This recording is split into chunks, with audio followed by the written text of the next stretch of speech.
Each life we incarnate into has a divine purpose. For the majority of people on this planet, their purpose has eluded them. We have become so distracted with the struggle to survive that we have forgotten what we are here to do.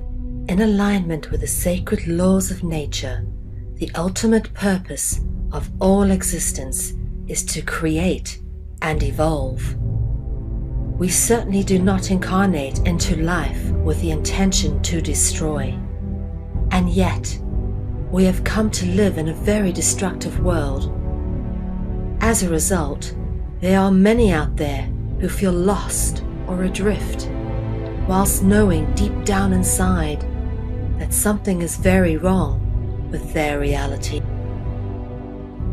Many people wish they could do something of value, anything that is purposeful, instead of having to submit to a system of slavery in order to survive. It is important never to let go of that feeling. That is your soul crying out to you, telling you that your life has value and that you do indeed have a purpose. The most important thing you can do in life is to recognize your purpose, and often that requires a lot of soul searching.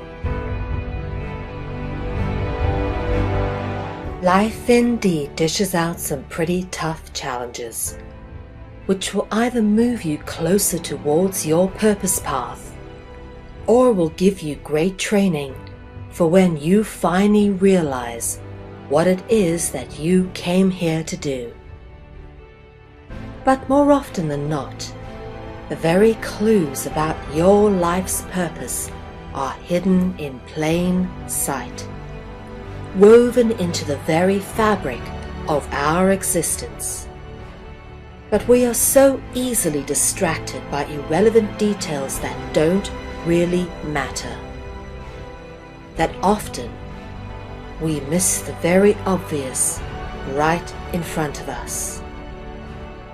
It is because of our willful ignorance of anything that does not fit our preconceived ideas that the truth about the nature of our reality is so readily hidden in plain sight.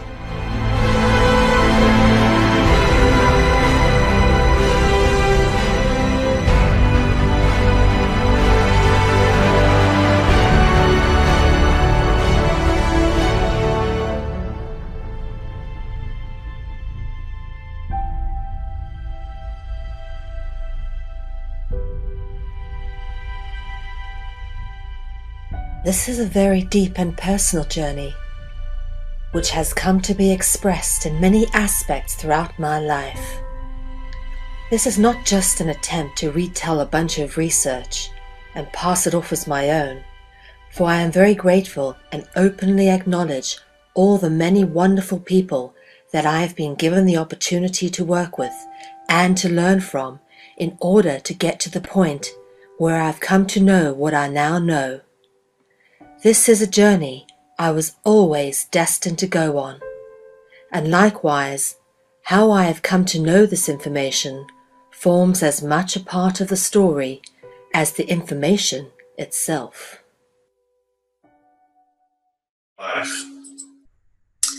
Hello and good evening, everybody. My name is Melvi, and this is Dragonology.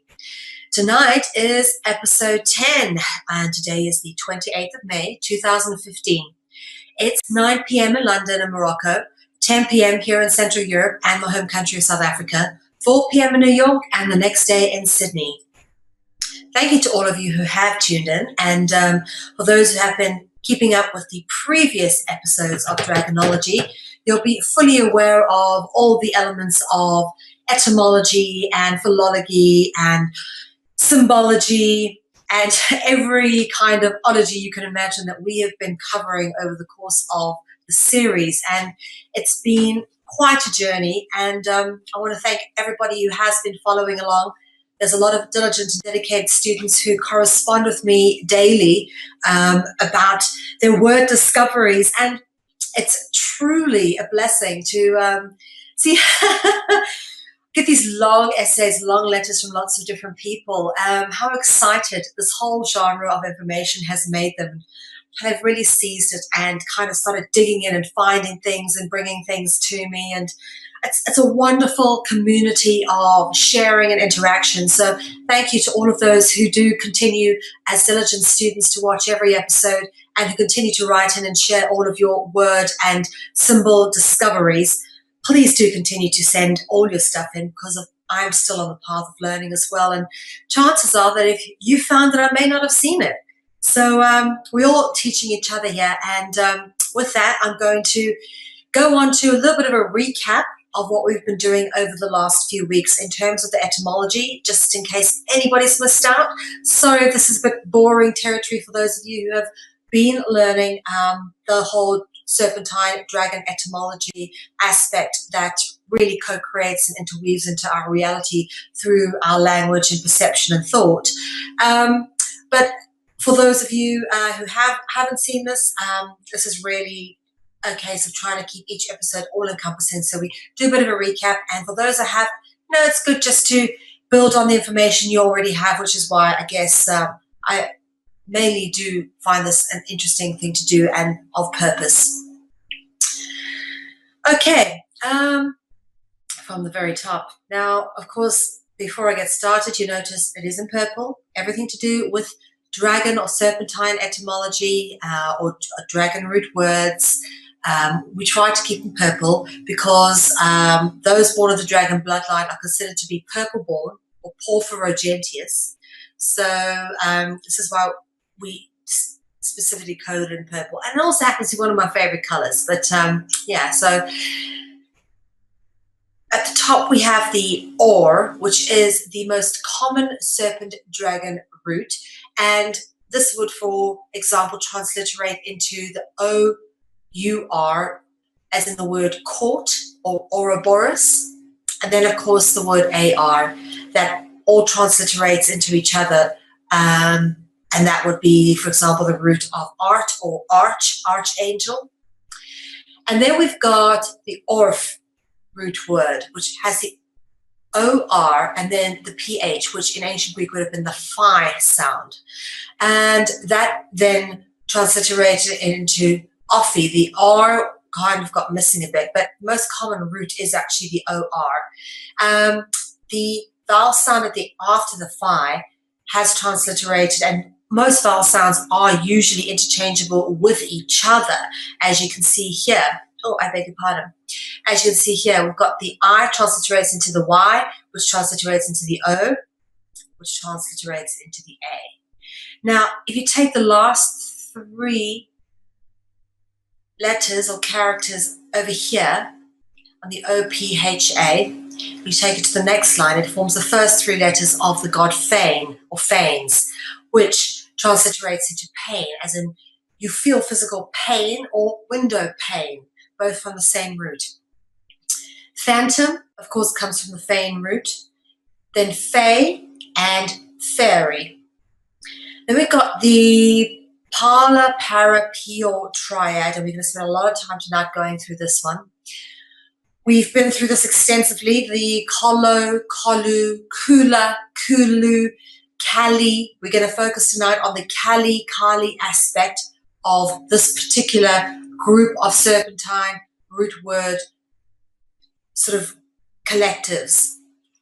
And then you've got the Jinn collectives from the original word Jinn, which is an Arabic or, well, it's been in many different cultures really, but you actually find writings about the Jinn in the Quran, and it'll be written under the word J-I-N-N, but this is how it's transliterated, and we're going to be spending a lot of time on this again as well. And it started off with D-J-E-N, D-J-I-N-N, obviously to the J-I-N-N, G-E-N, and that, as we say, the vowel sound often transliterates out, and that became G-O-N. Then we go on to the Naga, okay, which are interesting characters sort of in Indo-Vedic mythology, serpentine deities, dragon-like gods, kings or rulers. And the word naga actually is cognizant with the word naked, having the first two letters similar. And then, of course, snake, which is an extension of this root. And then the word spiro or spiro, which of course is the root of spiral and sprite. And then, of course, spirit and spit. And I would make that extension to spy, because the eye symbolism, of course, is very, very common within this realm of information. And then you've got the word host. Host, ghost, all right? Host, obviously, just add the G on. Ghost, gnome, goblin, and golem. Pretty much all from the same root, okay? And then we go on to basileus, which is a Greek and Latin word for king or ruler. Basilica, which is a special name given to a Catholic cathedral, only very special ones. Basilisk, which is known to be the king of the serpents, capable of killing with a deadly glance, apparently. And then the word most similar to basilisk is obelisk. And then, of course, where we're going to start today is with the word the, and that forms the root of the word, many words, theosophy, thelema, theology. But the word the is the key root word indicating gods, rulers, royalty, and dragons. And, I beg your pardon, this the root turns up in Hesiod's Theogony, okay? Now, the Theogony, this is actually a 16th century script of the Theogony, hand written as you can see. But Theogony is actually very indicative, because you've got the the, which, as we said already, is gods, rulers, royalty, dragon. All right? And then the goni. We're going to focus on that for a bit, the G-O-N, okay? It's often referenced as the theogony, okay? You'll often see it spelt as well as being spelled with an O. It's often spelled with an E. And the theogony means, quite literally, genealogy of the gods, okay? So Hesiod's Theogony is basically a poem detailing the origins and genealogy of the Greek gods, who was related to who. So that's why we know that the word gon, which theogony actually is commonly, or theogonia, is commonly spelled with an O. In the older versions, it's spelled with an E. So that is how we've gotten to the conclusion that God is actually a transliteration of gen from the original jinn, where you get gene, genius from. Okay, so theogony, we covered that. Now let's have a look. Gon. The root word gon is rooted in, as we said, gene, gen, jinn, the whole jinn root. And this is an Arabic depiction typically of a jinn. And of course, the gon root turns up in the word dragon. And this is, of course, dragonology, which is a study of dragon mythology.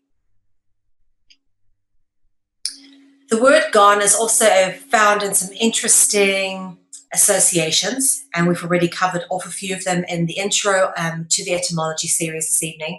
But let's have a look. The gon then becomes the word gone, as in here, then gone, suddenly, or that thing has gone.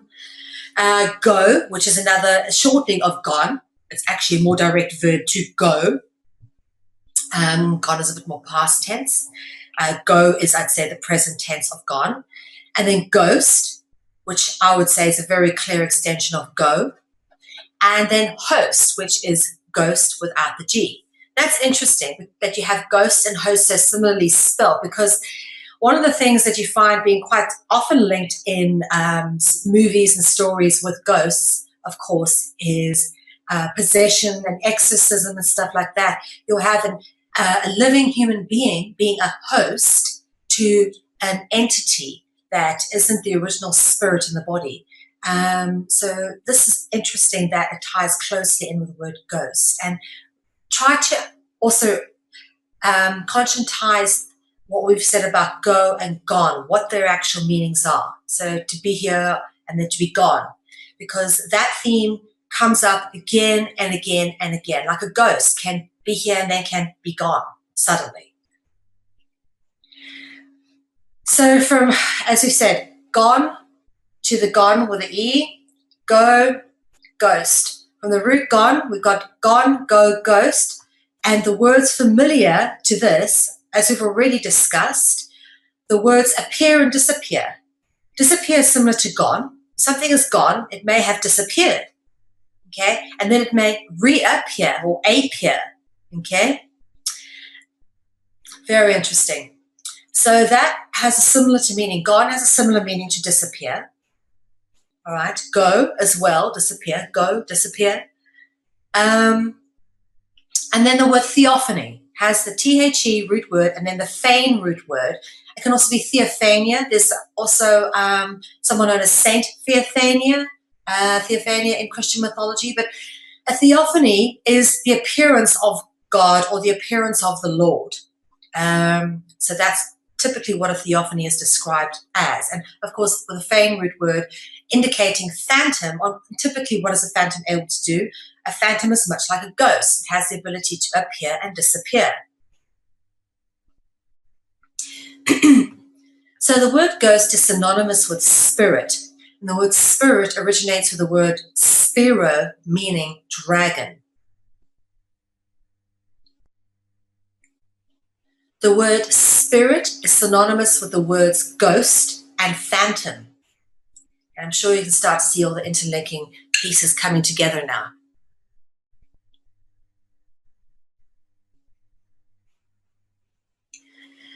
The word phantom originates with the word phanes, and we've covered the god Phanes quite a bit. He'll pop up again one more time before we finish tonight.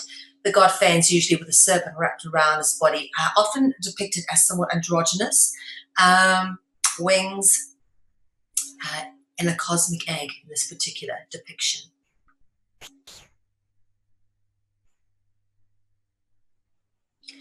And then from the word phanes comes the word fae, which references the fairies. And from the word fae, we get the word fable, which talks about, a fairy tale is another example, I'd say, a synonym for the word fable. Okay. Then we've got fantasy, which originates with the word fae, phanes, fantasy, fane, and fantastic. And this is a scene from Midsummer Night's Dream with Titania. And you can notice she's wearing what looks like a Phrygian cap. It's interesting. And Titania, obviously indicative of the Titans, the fallen ones. And this is theme. Okay, theme comes from phanes. All right. Theme was a Greek god, and the word fame is rooted with theme. Now, we're going to just touch on this theme again. We spoke about it earlier, the interlinking etymologies with regards to dragons and royalty. For example, royalty are normally born in purple bedchambers and are said to be purple-born or porphyrogentious. Porphyrogentious simply means purple-born or born in purple bedchambers. So the dragons and royalty inextricably linked. The word dragon shares the etymological root with the Vedic word Raja. For example,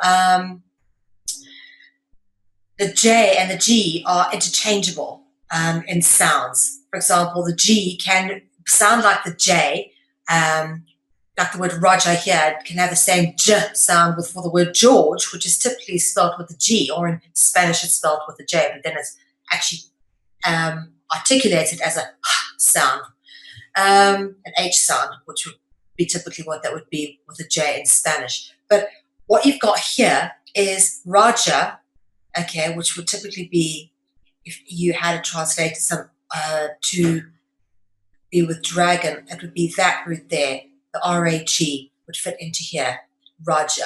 So dragon and Raja have an etymological link, okay? And this is a very interesting depiction of one of the Vedic depictions of, look, a god, an aquatic god with a tail and a human body. I mean, these beings turn up absolutely in every single religion. and notice the symbols they carry, okay? We spoke about this previously when we spoke about Credo Mutu and Manly Pihol actually discussing how these beings came bearing symbols, right? Crosses, and this one being one of the most common symbols throughout many religions, much like the cross. Okay, the correlations between dragons and royalty are illustrated in the similarity of basilisk and basileus. Yes, we've covered that extensively. And then, of course, the Naga references a serpent king or deity, and Naga is cognizant with naked, which in turn is etymologically similar to snake. And we covered this off as well last week. Naked royal is symbolically allegorical of the dragon bloodline, much like in the story of the emperor has no clothes. And this is depicted in a very famous painting of a very beautiful woman. She was said to be the beauty of the age, Simonetta Vespucci, a noble woman of Genoa. Okay, notice the G-E-N. Genoa was obviously in Italy. And she is depicted obviously naked with a serpent around her neck. And she's said to be what likeness was used to paint this particular depiction of Venus, which was painted by Sandro Botticelli. Apparently, this is her face. There's actually meant to be Venus here as well.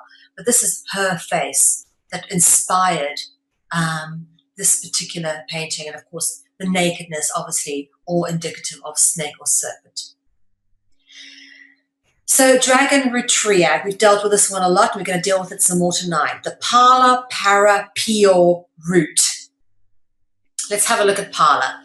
Pala makes many different words, okay? And let's go through them. The word pale or pale, pale horse. The word actual referencing something as pale is a reference to the quality of light. So something's either pale, the opposite of it is dark. We deal with light and dark quite a bit. Plant, we've dealt with the plant evolution of Pala quite a bit as well, Plantina. And then, of course, palace, where the royals live, in the palace, Palestine. And we dealt with how arts and art guilds largely controlled by secret society, dragon worshipping fraternities. So paint and palette originate as well from this pala root, as well as the word play and parler, of course, which is a French word meaning to speak. Then we've got para, okay? Now para comes up in paragraph, parable, parachute, paraglide, paramedic, paradise, Paris, pray, and of course we can have it said that it could be here in parley, because parley is very similar to the word play, isn't it? Okay. Now the pure root's interesting because the word parley is very similar to the word here, parley. If you put the E before the A, you have the word pearl. Okay, so with parley, if you put the E before the A, you end up with the word pearl. Now, if you take the L away, you end up with pear. And then peer or peer. So that is another word for look, like we spoke about earlier. Spy from Spyro. Okay, that's another word for look. To peer, actively look at something. Or it can be a Dutch word for pear. That is the Dutch spelling of pear. All right.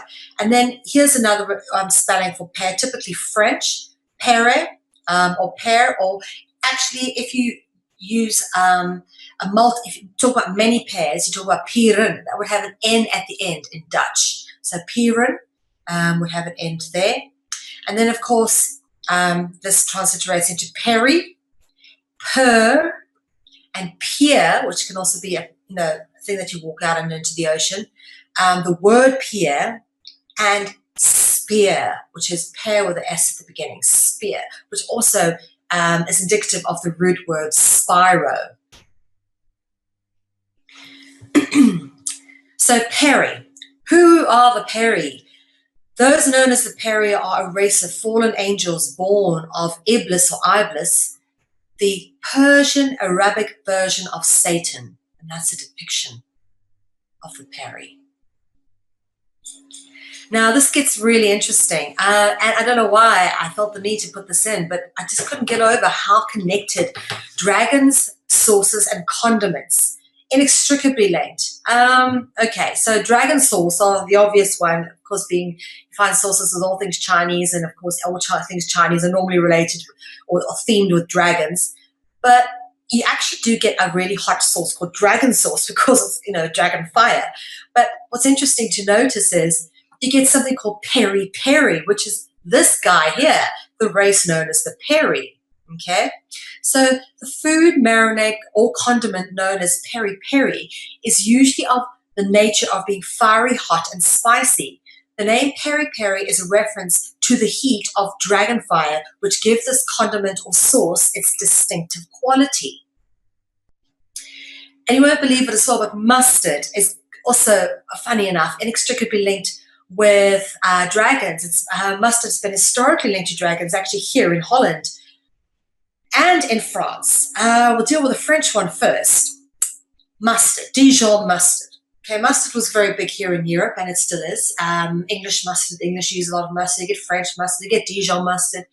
The word Dijon contains the dragon serpent root DJ, okay, J, which comes from the jinn.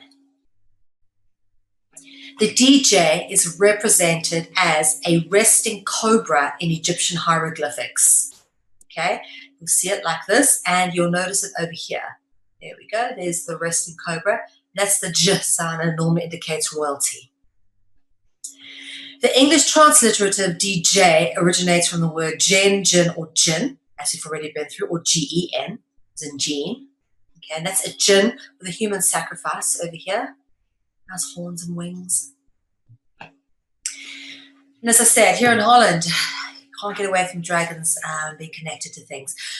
I've spoken a lot about this particular town here in Holland, Zwolle. This is one of the mustard towers of Zwolle, which exist as part of the remains of the medieval walls that surround the city, which was historically a massive trading stop, one of the Hansa cities. This was a place where mustard seed was stored and traded, was in these massive mustard seed grain towers. You can see the wall. They are really thick, this wall that surrounds the city. And here we go. Here's the city of Zwolle, okay? That mustard tower is around about here, okay? You can see them on the outside. They're all the way on the outside here, along this route. What you can see here in terms of this river, okay, is this particular canal going up through here. All right, and this over here, what we're looking at is the city seal of Zwolle from 1295. So just around about the Crusades, where you can see the angel St. Michael actually killing the basilisk. Okay, so St. Michael kills the basilisk. Very prominent theme because the basilisk comes up everywhere in this particular little city. So yeah, the basilica, which I'll be showing you now, okay, is located here in this particular little city. And St. Michael's Church is located here. All of them bearing depictions of this St. Michael killing the basilisk, the spear going through the basilisk's mouth. Okay, and here is that basilica with this huge big tower known as the Peperbus, which is a Dutch word that's translated to the English pepper pot because it's supposed to be shaped like a pepper pot. And this is the inside. And these tiles over here, and you can't see them too clearly, but they actually have basilisks. They're repeating tiles, hundreds and hundreds and hundreds of hand-painted tiles depicting basilisks on them, okay? Flying serpents, dragons. And of course, there's lots of angels and cherubim and seraphim and all sorts in the ceiling. So, no shortage of other dragon allegory, but you can actually see these are flying serpents on these tiles that surround the main front chapel bit of this. And then up here, I don't know, you probably can't see them, but when you close it, all this is dragons in this particular line, linking one to the other. Okay, so we spoke a bit about the word pair last week and the week before. It's a very important root, and we're going to actually dissect it a little bit more and take it a bit further. So the word pair translates into several different spellings in several different languages, and in Dutch in particular, it's puur is the singular and puren is the plural, and we're going to be focusing on the P-R-E I beg your pardon, P-E-R-E, because that is a very important root. So we marked it in green, and it will correspond again later. Grapes. Grapes and vines are symbolic of the dragon bloodline. And of course, the word grape is etymologically cognizant with rape. And we dealt with rape and ritual and stuff of that nature last week and got quite heavily into it. We're going to sort of wind back into it and add more detail to it this week. The Roman word rapere, okay, so the P-E-R-E, means to rape and pillage, or pillage and rape, or to pillage or rape. Rapere evolved from the early Roman word rapere, which means reptile. Okay, both with the P-E-R-E root. Both reptile and rape in the early Roman languages had the P-E-R-E pair root, which is why you find the pair symbol turning up in so many heraldic depictions, whether it be coats of arms or various heraldic depictions in medieval chivalry. Lots and lots of pairs. Okay. Now let's look at this etymology. This is interesting. Okay. Rape, obviously we've said grape is similar to rape, but then grape is also similar to grave. And then grave is similar to grove. Now, why this is important is because we spoke a bit about the grove last week. We spoke a bit about grape and rape, but look at this grave. In this particular depiction of a dragon raping a woman, the woman appears to be in a grave, which is just extraordinary. So the allegory is ubiquitous and continuous throughout. Okay? So let's pop along to the grove now. The grove. The word lucus or lucius in Latin is a word that references grove or wood, usually sacred to a deity, and that's why you have a lot of this kind of thing going on, henges and stuff in woods and forested areas. And of course, Lucius references Lucifer, or Lucas, if you want to call it Lucas or Lucius. Lucifer, the name Lucifer originates in Luxfer, meaning light bringer. And then, of course, Grove. We can't think of Grove without thinking about Bohemian Grove and all the various rituals and stuff that go on there. World's elite go there to meet for various rituals. And, of course, there's always an owl dedicated to Moloch. Of course, the word owl, the word knowledge has the word owl in it as a root, which is why the owl is normally a symbol of knowledge. So let's look at the common themes and what do they indicate. Okay. So spirits, ghosts, phantoms, and hosts. All right. So spirits, ghosts, and phantoms can appear and disappear, much similar to the nature of a theophany or theophania. They can also change shape, which is known as therianthropy. Okay. Or metamorphosis, which has orf serpent root word, and of course stereanthropy has the root word in it. So this is interesting.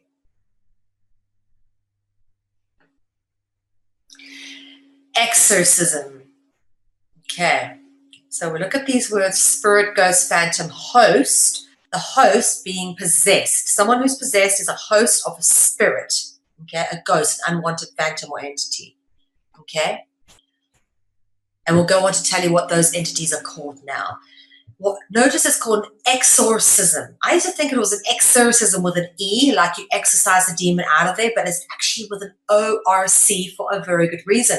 Contains the most common dragon root word, O-R, and I would extend that to O-R-C, orc. Okay, we've dealt with the orcs. If you've seen Lord of the Rings, you know what the orcs are. Okay. Exorcism quite literally means an attempt at exiting or excommunicating an orcus. All right. An orcus is a serpent. They've been look at the way they were depicted in Lord of the Rings. They can be depicted as basically they're referring to any sort of dragon-like being or flying serpent-like being, or spiritual dragon being or entity, because there seems to be a very pervasive theme that these things can change shape and become can inhabit people. They can be spirit-like or actually physically, in your presence, touch them, see them kind of thing. So these themes come back again and again. You can't deny it. It's not just one place you find one person's account of this. They are reappearing. These themes come back through words. And this is interesting. The orcus mouth in the Garden of Bormazzo, originally created by Pierre, notice certain Orsini. Orsinis are noted by our dear friends Frank Collins as being one of the top 10 black nobility families. Okay, that's very interesting to note. Orcus, that's the mouth of the orcus. Now, this Garden of Bormazzo has got depictions of Melusine in it, the split-tail version of Melusine, and several other half-dragon, half-human-like carvings too, all carved into bedrock. Interesting to notice that the word sorcerer also contains the word orc in it, and of course orc being a common dragon root word. And then sorcerer has this word cere, C-E-R-E, okay, much like the word pere, okay, we've got it differently here. Ceres, the Roman goddess, sorry, I forgot the S over here. The Roman goddess Ceres is often depicted with a torch, okay. Ceres is the goddess of agriculture and fertility. Now, agriculture and fertility is a theme that comes up a lot, particularly because of sacrificial and ritualistic rites. Okay. Now the torch is interesting also with the O-R root, and that's the O-R-C root actually. So that's orc again, right? In torch. Ceres depicted with a torch. Ceres is also depicted holding sometimes grain and entwined in serpents, of course. All right, now the spear. The spear is a very interesting word because it originates in two serpent root words, okay? First, as evident here, you take away the S and you've got the pair, and which obviously originates from the pala, para, pure serpent root word triad, okay? But not only that, this could be from the spiro root too. If you took the A out, okay, that could be definitely from the spiro dragon root. So that's interesting to notice. Spear. Spears are hugely symbolic. Spears and swords, okay? And what's interesting to notice is the word sword contains dragon etymological root. The most primitive weapons of war, the first kind of weapons of war, if you think of weapons of war, okay, both have dragon roots, and very noticeable. I really find it so fascinating that the word spear can actually come from two serpentine roots instead of, which would normally be the other. For example, Theophania, which has two dragon roots in the word. Okay, spear actually originates from two separate roots. It hasn't got two roots in one word. Wow, that is a unique thing. It's not something I find very often. So again, the or root, a dragon etymological root, found in the word sword. And the sword is obviously placed here in the hand of Kali. We spoke about Kali because Kali is the Vedic mother goddess figure known as Kali or Kala, indicative of the dragon root origins, which come from the Kolo, Kulu, Kula, Kala, Kali root. Now, what's interesting to notice here, let's have a look at some of the symbolism going on. Of course, the ever-present serpent, this one's a cobra, and the halo or aureola or the light or the iridescent fire. Yeah, you've got the moon on the head, and we'll get into that in a bit. Okay, mother goddess moon.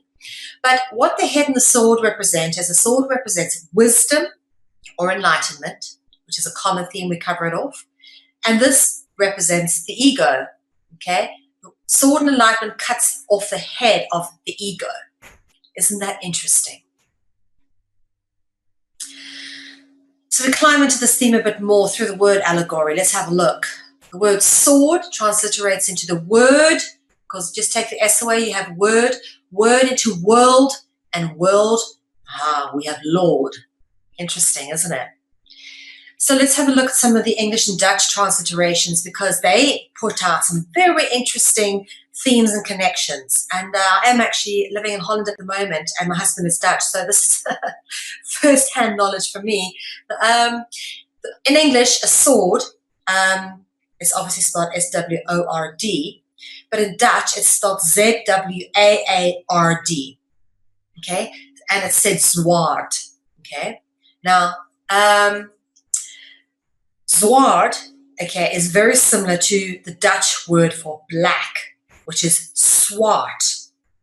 All right, so English read black, swart and zwaard are very, very similar in Dutch. They are cognizant with each other. If you speak Dutch, you would understand these two words are cognizant with each other. Dutch words for black and sword are cognizant with each other.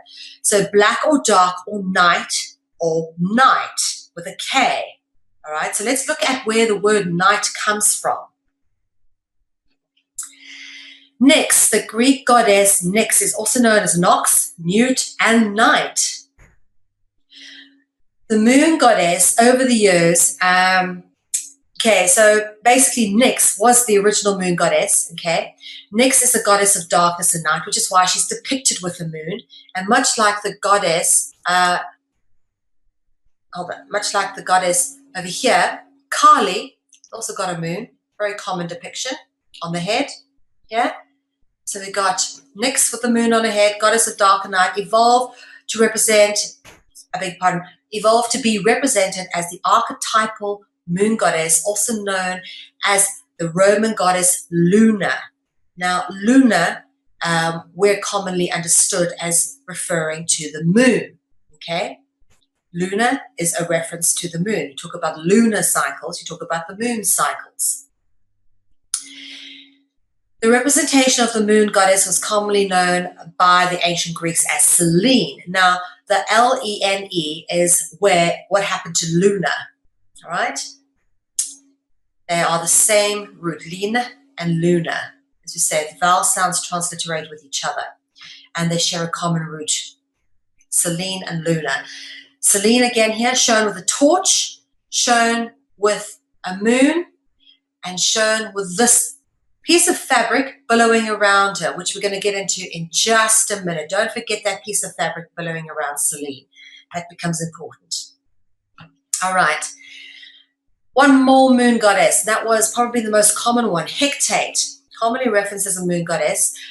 This Greek goddess was commonly depicted holding a torch and a key, all right, and often depicted with spikes coming out of her head, not unlike the Statue of Liberty, which normally it's a solar crown or a depiction of solar rays.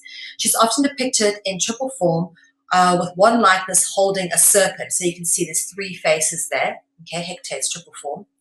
And she was variously associated with crossways, entranceways, the moon, light, magic, and dogs. Okay, light, of course, with the sun, and the dog's theme becomes prevalent in a second. This is what we're going to explore now. Torch, Velificans, and dogs. Velificans, as we mentioned here, is this piece of fabric billowing around Selene.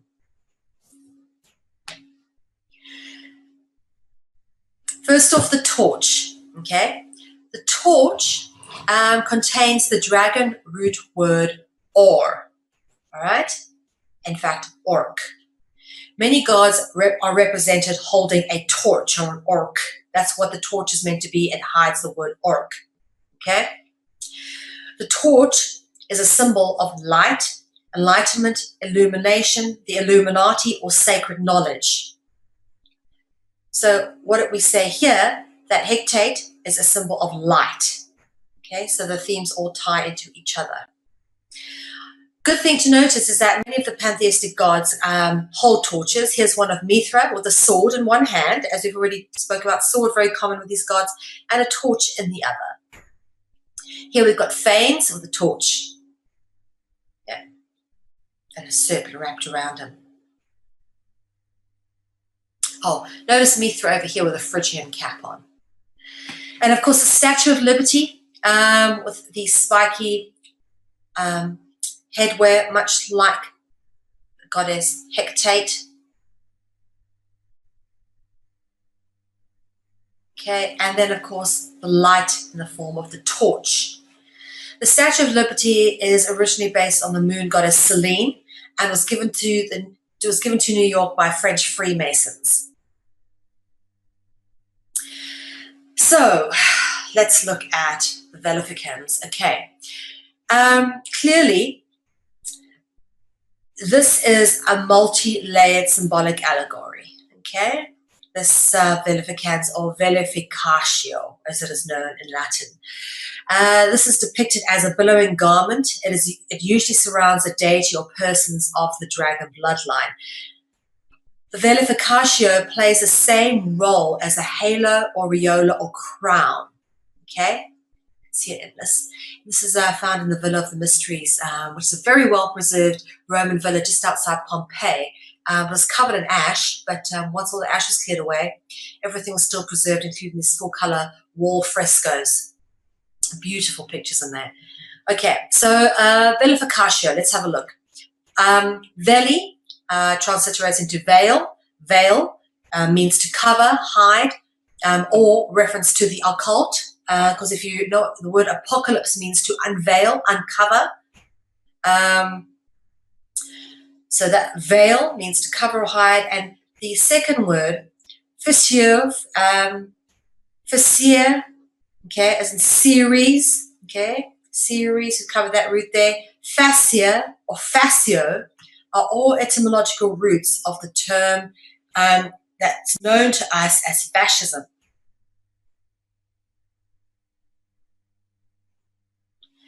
Now, here we've got some more representations of I can't even say it, Velificatio. There we go, Velificatio.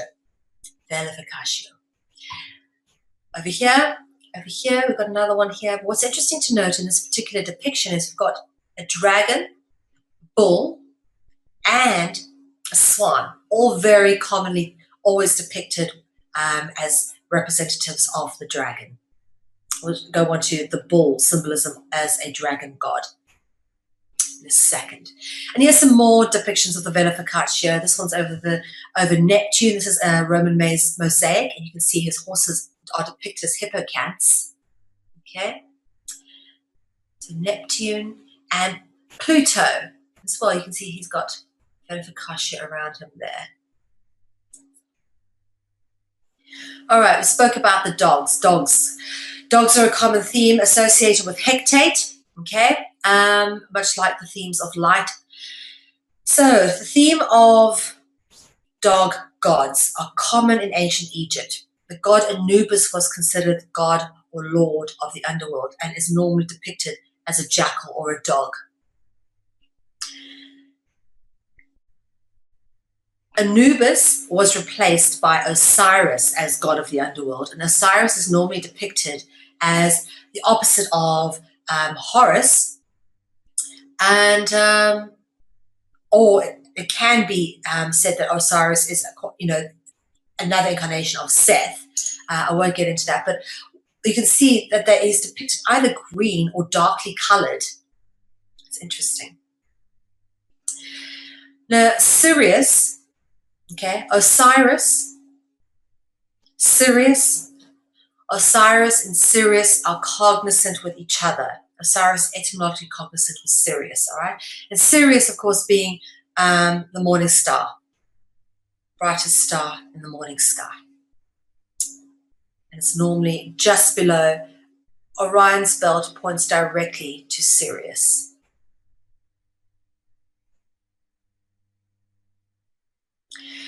So this is the common root. The corresponding dragon root word Sir and Osiris and Sirius, okay? And we'll get back to that in a second, but let's just step aside here to cover off this dog etymology, the dog theme that we were pressing on.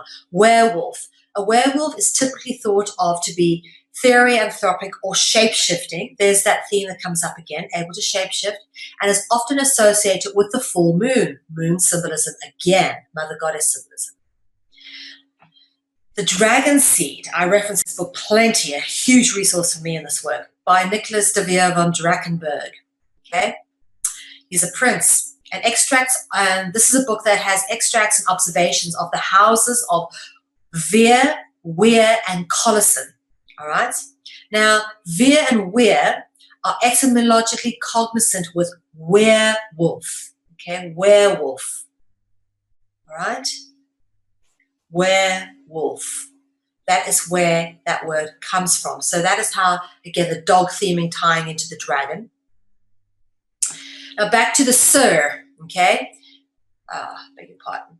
Sir, let's have a look at this. The sir ties in and transliterates to sir, okay, with the ER, which is the root of serve, servant, serpent, and seraphim, okay, which is a group or classing of angels normally depicted with 6 wings. And this is a typical depiction of a seraphim. Guess what? With eyes in the wings. Indicative of the watchers, those who peer or spy. Okay. And then sir transliterates into mer. Okay. The S becomes the M. And mer obviously being the root of mermaid and Merovingian. We've covered this off extensively in previous Dragonologies. And of course, mer transliterates into mel, transliterates into mel with an A, and then into mol. All right, and I've just stuck my book here because my name is Mel. Just the cover of my book there. Mel means dark, okay? The word Melusine, who is of the Merovingian bloodline or the Royal Dragon bloodline, all right? Here holding the Holy Grail with the serpent on it, indicative of it. Melusine is normally depicted with 1 wing dark and 1 wing light, and even her name means light and dark. It's theme of night and day, light and dark, always comes up. Black is white and white is black. One of the most pervasive themes with Dragonology. Okay, so Mel means dark, and Lucina, like Lucifer or Lucas or Lucius, Lucina means light. Now, the Mel translation of MEL translating into, transliterating, I should say, into MAL, quite literally means dark or black. And you find that popping up in the name Maleficent, which is the most recent Disney classic, and I've covered off this quite a few times as well in previous Dragonologies. And then the mol root, mel with an A, and then mol, which is the root of Moloch, the bull god. We spoke about how bulls are a huge theme. Okay, Moloch becomes a bull god with wings, and Moloch is often depicted like this as a bull. And you can see here, people will sacrifice their children to Moloch and pray down and worship this sort of bull god.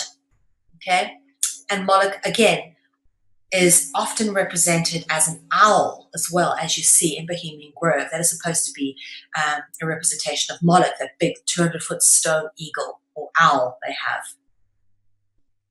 Again, the word owl being the root of knowledge. Moloch is also known as Baal Peor, and we've covered Baal Peor in previous Dragonologies, and Peor obviously directly straight out of the Pala Para Peor root triad of the dragon. And this is a representation of Baal Peor here with a bull or stag head with a spear. Notice the spear in his hand. We've covered that off as well. That's interesting. All right. Sure. This was something someone posted on my Facebook page, and I couldn't help but include it in tonight's Dragonology. It's a piece from Inquisitor.com, and I thought I'd read it all out to you and leave it. Hopefully some people will get back to me and tell me what they think, because with how pervasive dragons are and how interwoven they are into our society through our language, through symbolism, through absolutely everything, it's no wonder that people are seeing dragons. Or is this, let me read it and then we can ask the questions. Rare psychological conditions of the brain baffle many researchers. Many wonder what causes the strange conditions. Others wonder how to heal the patient, while some wonder if the conditions could be an effect of another unknown condition. A 52-year-old woman was found to have an extremely rare condition that has baffled nearly every physician she has ever attempted to determine why she sees people as dragons. The woman's condition begins after several minutes of seeing a person. Their face slowly begins to morph from a normal human shape into that of a dragon. The woman, whose name has not been revealed, has undergone many brain scans and other tests to determine her level of health and well-being. None have turned up any telltale signs of None have turned up any telltale signs of being ill. Fox News reported that even her blood tests were returned normal, leaving doctors baffled and confused. After much discussion and banter between doctors and psychologists, it was determined that she suffers from prosopagnosia, a condition that affects the way her mind interprets the faces of human beings. The Anglo-Dutch research team that took on her case, hoping to provide some insight as to why her mind alters the reality around her with a focus on the human face. One of the Anglo-Dutch research team shared what she sees when the condition alters her perceptions, according to the UK Metro. She could perceive and recognize actual faces, but after several minutes, they turned black, grew long, pointy ears, and a protruding snout, and displayed a reptiloid skin, huge eyes, and bright yellow, green, blue, or red. So the eyes are bright yellow, green, blue, or red. Interesting. I haven't seen many red or yellow human eyes.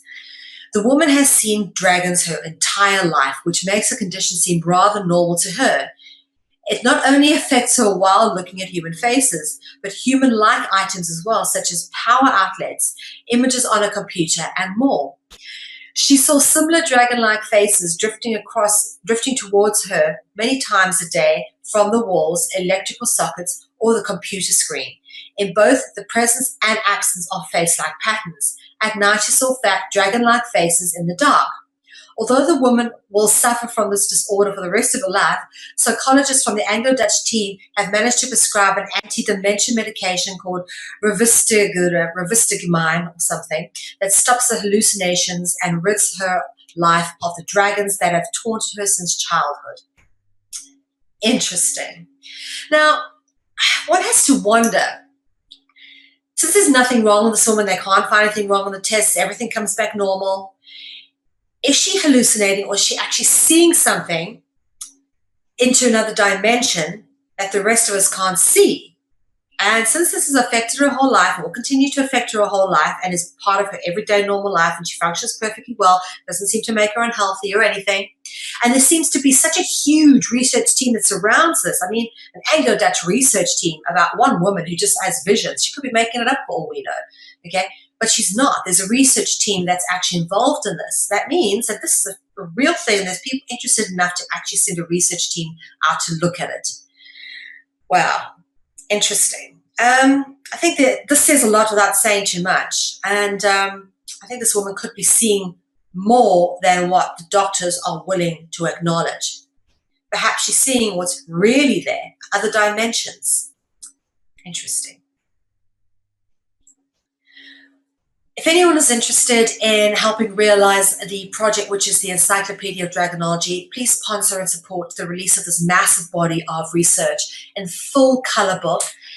We will only be printing it in one language and only need the funding for one language worth of printing, simply because Dragonology trots across all different languages from the perspective of the English language, breaking it down. And there's just so many different languages referenced within the Dragonology work. It would be nearly impossible to translate it into other languages necessarily. So just one language, and we really would love some support if you guys could please help us get this project launched.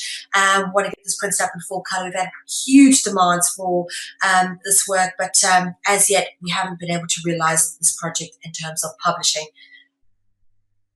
Dragonology episode 11 will view on the 4th of June 2015. So guys, please do tune in for that one. If anybody missed any episodes or would like to catch up, you're welcome to catch a high definition download at ethymarket.com. All of our shows are now archived in high definition at ethymarket.com, which is the ethical marketplace for conscious consumers.